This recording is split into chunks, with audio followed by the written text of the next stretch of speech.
կարդալ գրքում կյանքով վարվող աստղի և անհայտի խորհուրդներում կերտել չամփան մետքը սիրքի, գաղտնիքների շանձը արծաթ դնել հաստատ ջերմ ձեռքերով և հավատքից վշտով ռաթափ քշել քոդին մտրակելով։ Ամեն մի վայրկյան մի գնացք է անցնում, հայտնի և անհայտ հուշի վայրերում։ Ցուրում է ռավար շոգեմեքենան և մենք որ կանգնած առջևը դրան կաճկոտող օրվա թրտի շուշուկով ասում ենք նրանց մնաք բարով։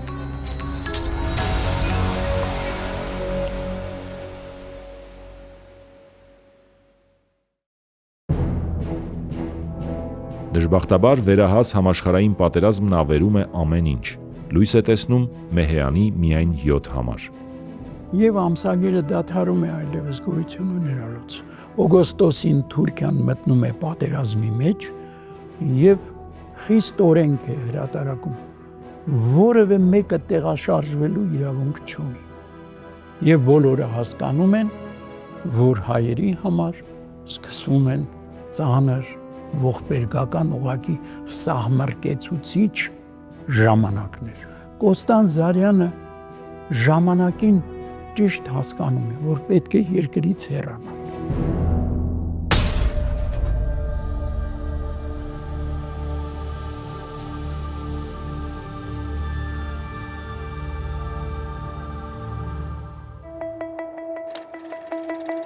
Կոստան Զարյանը 1912 թվականի դեկտեմբերի 5-ին ամուսնացել էր թագուհի Ռաշել Շահնազարի հետ։ 1914-ին նրանք արդեն ունեին 2 զավակ։ Հիմա անհրաժեշտ էր փրկել ընտանիքը, ինչն այլևս թվում էր անհնարին։ Թուրքիայի բոլոր բնակիչներին արգելվում է հեռանալ երկրից, բայց ինչ-որ մի հրաշքով կամ թե անհավատալի պատահականությամբ պարսկահպատակի անձնագիր ունեցող Կոստան Զարյանին հաջողվում է փրկվել ֆիզիկական ոչնչացումից։ Փոքրիկ երեխաները հետն են, ուղղակի իրերով, իրեղեններով գնում են կայարան։ Դիպլոմատիկական, դիվանագիտական գնացք է մեկնում Բուլղարիա։ Եվ Կոստան Զարյանը ջանում է այդ պարսկահպատակի անձնագրով անցնել։ Ոստիկանները անդրդվելի են, աղմուկ, աղաղակ, լաց, կոց, գալիս է մի պաշտոնյա։ Կոստան Զարյանը երկար բացատրում է եւ այլն, պնդում է, դեսպան է ուզում Պարսկաստանի, գիտի որ իր անձնագիրը կեղծ է իհարկե, ոստիկանապետը կամ բարձր պաշտոնյան ի վերջո կամահրանքով, զզվանքով ասում են նետեք իրեն թող գնա։ Եվ հրաշքով հայտնվում է այդ գնացքում։ Բուլղարիայում Կոստան Զարյանը հանգրվան է գտնում Սոֆիային մերձակա Կրասնոյե Սելո գյուղում։ Այստեղ Զարյանը մնում է 6 ամիս։ Եվ 6 ամսում այստեղ ավարտում է 1915 թվականն է, ավարտում է իր նշանավոր երգը, 3 երգեր ասելու համար վիշտը երկրի և վիշտը երկնքի, 3 պոեմից բաղկացած մի միասնական գործ, դրամատիկական մեծադիր, մեծաչափ, մեծածավալ պոեմ, որը շատ բան կփոխի գրողի կյանքում։ Կոստան Զարյանը ընտանիքով մեկնում է Սալոնիկ, ապա Բարի, հետո Նեապոլ և ի վերջո հաստատվում է Հռոմում։ Բուլղարիայից Կոստան Զարյանը մեծ դժվարություններով հասնում է Իտալիա։ Այստեղ սկսվում է նրա կյանքի մի շատ հետաքրքրական, մի շատ արդյունավոր, մի շատ կարևոր շրջան։ Նա Հռոմ է հասնում, ինչպես ինքն է ասում, գրպանում ունենալով 3 երգեր պոեմի ձեռագիրը։ 1915 թվականին գիրքն արդեն ավարտված էր, և իտալական ամենահեղինակավոր ծավալուն հանդեսներից մեկը Լերոիկան Հայաստանին նվիրված առանձին համարում տպագրում է այն։ 1916 թվականի ապրիլին 8-10 միացյալ համարում ծավալուն տպագրվում է 3 երգերը իտալերեն լեզվով, որ թարգմանել էր մեր ժողովրդի բարեկամներից մեկը Ջովաննի Ալեսանդրո Ռոսսոն։ Հրատարակությունը մեծ արձագանք է ունենում։ հանդեսը պատկերազարդ էր, պոեմը նկարազարդել էին նշանավոր նկարիչներ Շարլ Դուդլեը, իտալացիներ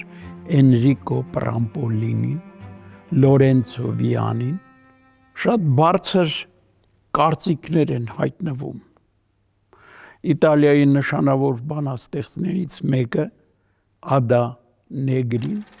գրում է, որ ոչ մի տող, ոչ մի բառ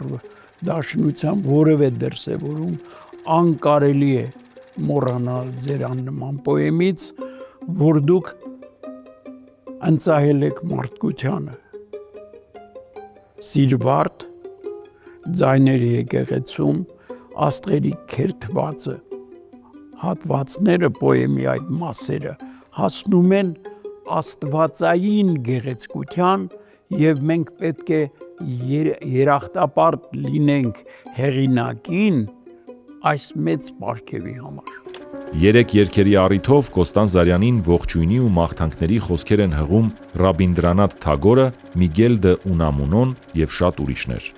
1917 թվականի նոյեմբերի 2-ի իր նամակը Միգել դե Ունամունոն ավարտում է այսպես. Ձեր երգերում ես տեսա հուսալքության անկումը, որից հառնում է հույսը։ Դուք զգացել եք, որ գերագույն խաղաղությանը կարելի է հասնել տառապանքի միջոցով, եւ որ տառապանքն է հավերժական փառքի պայմանը, ցավը մաքրագործվելով է դառնում փառք։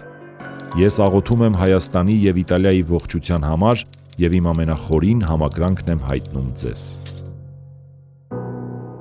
Բոլոնիայի համալսարանի պրոֆեսոր Ալֆրեդո Կոլետին գրում է, որ միայն Շելլին կարող էր հասնել այսքան նուրբ զգայականության եւ այդքան բացառիկ բանաստեղծության պոեզիայի։ Դժվար է պատկերացնել հայ երիտասարդ բանաստեղծին համեմատում են Անգլիայի մեծ բանաստեղծներից մեկի Պերսի Բիշի Շելլիի կողքին։ Il Popolo d'Italian, որի խմբագիրը Բենիտո Մուսոլինին էր, գրում է, որ վերջին տարիներին լույս տեսած գրքերից 3 երգերը ամենաարժեքավորն է։ Մի ազգ, որ այդպիսի բանաստեղծներ ունի, արժանի է իր ճակատագրի տերը դառնալուն։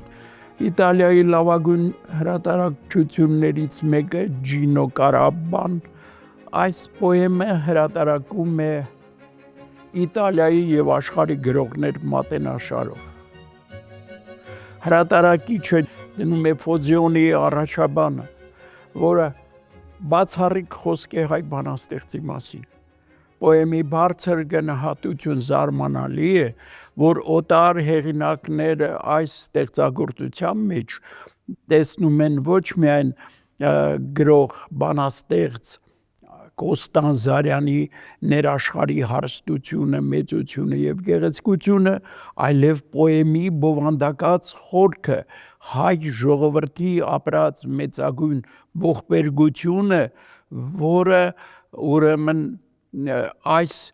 պոեմում դրսևորվել է այլաբանական ձևով, այլասացությամբ, ինչպես բնորոշ է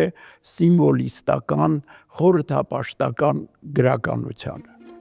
Կոստան Զարյանը Իտալիայում դառնում է ճանաչված անուն մամուլի էջերում, գրական ու հանրային շրջանակներում։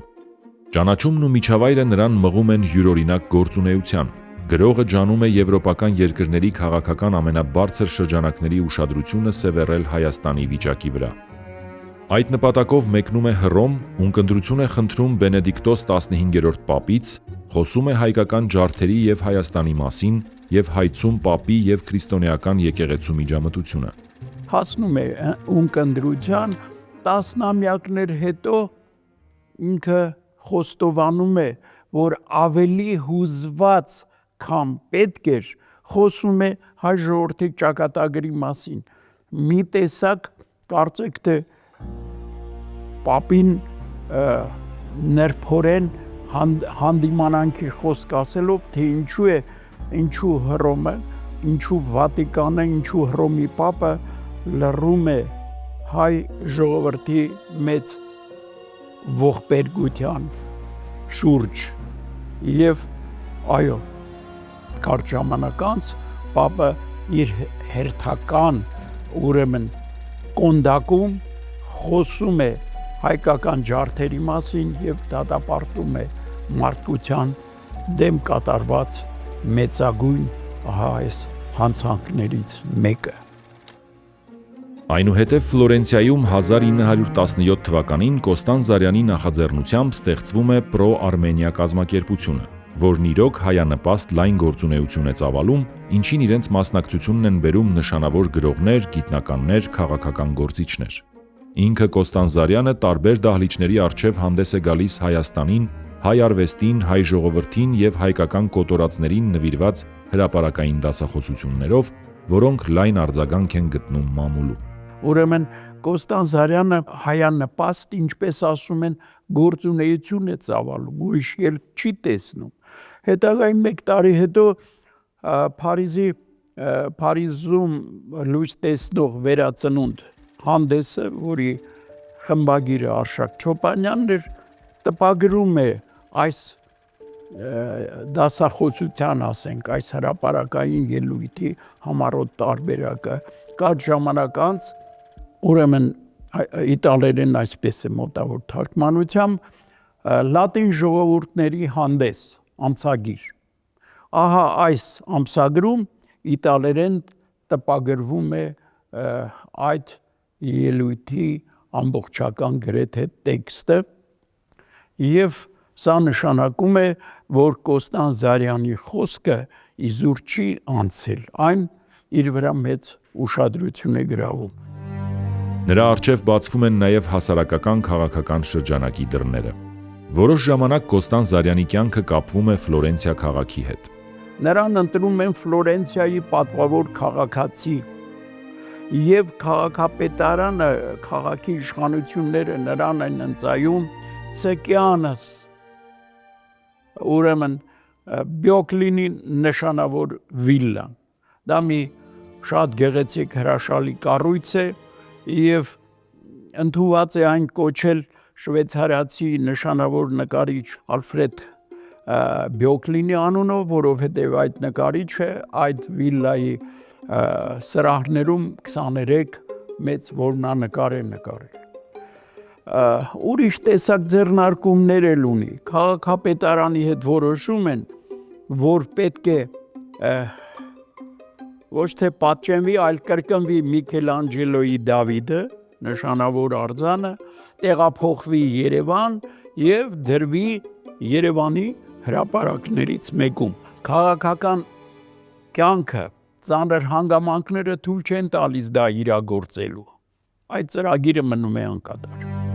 1919 թվականի հուլիսին Կոստան Զարյանն իբրև իտալական Il Nuovo Giornale, Il Secolo, Il Messaggero թերթերի հատուկ ներկայացուցիչ գործուղվում է Կովկաս։ Գրողը գլխովին տարվում է կովկասյան իրադարձություններով, քաղաքական թոհուբոհի, քաղաքացիական պատերազմի սարսափի ու տագնապների մեջ լույսի շող որոնելով իր ժողովրդի համար։ Զանազան լրագրերում մեկը մյուսի ետևից տպագրվում են նրա բազմաթիվ հոդվածներն ու թղթակցությունները Պոլսում իշխող տրամադրությունների, Փոքր Ասիայի քաղաքական իրավիճակի, թուրքերի անհանգիստ տեղաշարժերի, Դենիկինիի արշավանքի մասին եւ այլն։ Դրանք ընդհանրակ վերլուծություններ են, շատ հետաքրքրական հոդվածներ եւ մեզ համար անսպասելի է, որովհետեւ բացում են նրա հետաքրքրությունների աշխարհը եւ մեզ համար իրոք զարմանալի է, որ սիմվոլիստ, խորհրդապաշտ բանաստեղծը ահա իջնում է առօրյա կյանք եւ թափանցում է իր ժամանակի քաղաքական, տնտեսական, մշակութային ամենաբարդ եւ ամենակարևոր իրադարձությունների խորքը։ Այս ճամփորդությունը դեպի Կովկաս նրան առիթ են տալիս գրելու իր լավագույն էսսեներից մեկը, որ խորագրում է Դեպի Արարատ։ Այն տպագրվում է 1920 թվականին Պոլսում լույս տեսնող ոստան հանդեսում։ 1919-ին գալիս հասնում է Բաթում, հետո Բաթումից Երևան։ 3 օր լինում է Երևանում։ Սա նրա առաջին հանդիպումն է իր հայրենիքին։